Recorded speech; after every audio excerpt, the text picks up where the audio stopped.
Bienvenue à la mini-méditation du mercredi de l'Institut biblique belge. Corse du Sud, septembre 2010. Deux enfants sont en train de se baigner. Ils se trouvent en difficulté dans les vagues. Leur père se jette à l'eau. Il arrive à sauver ses enfants. Mais lui-même est entraîné par les vagues vers le large. Un sauveteur finit par ramener le père sur le rivage. Mais c'est trop tard. Et vous, pour qui êtes-vous prêt à mourir? Pour vos enfants? Pour votre épouse? Pour votre époux? Pour un ami proche? Pour quelle bonne cause êtes-vous prêt à mourir?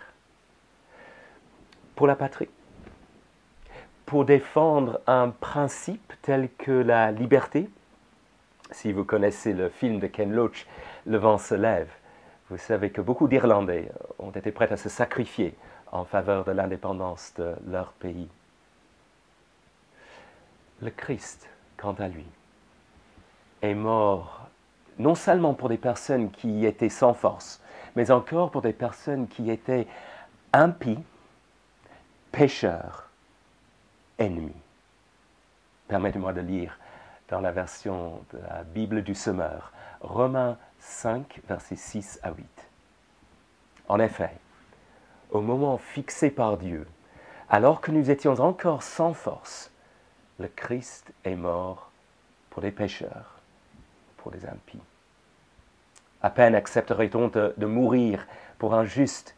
Peut-être quelqu'un aurait-il le courage de mourir pour le bien. Mais voici comment Dieu nous montre l'amour qu'il a pour nous. Alors que nous étions encore des pécheurs, le Christ est mort pour nous. On compare le verset 6 avec le verset 8 et on pourrait être amené à se dire, mais là, Paul se répète et en quelque sorte on aurait raison.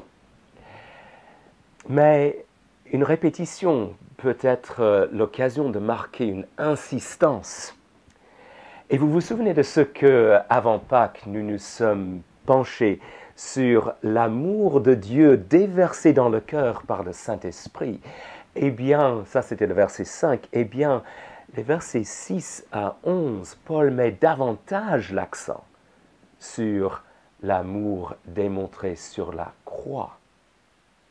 Et quel amour! Certes, ça existe des êtres humains qui sont prêts à donner leur vie en faveur de certaines catégories de personnes particulièrement méritantes en quelque sorte, ou en faveur de certaines bonnes causes méritantes. Mais Jésus, lui, est mort pour des personnes qui ne méritait que l'enfer.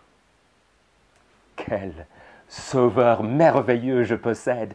Il s'est sacrifié pour moi et sa vie innocente, il cède pour mourir sur l'infâme bois, attaché à la croix pour moi, attaché à la croix pour moi. Il a pris mon péché, il m'a délivré, attaché à la croix pour moi.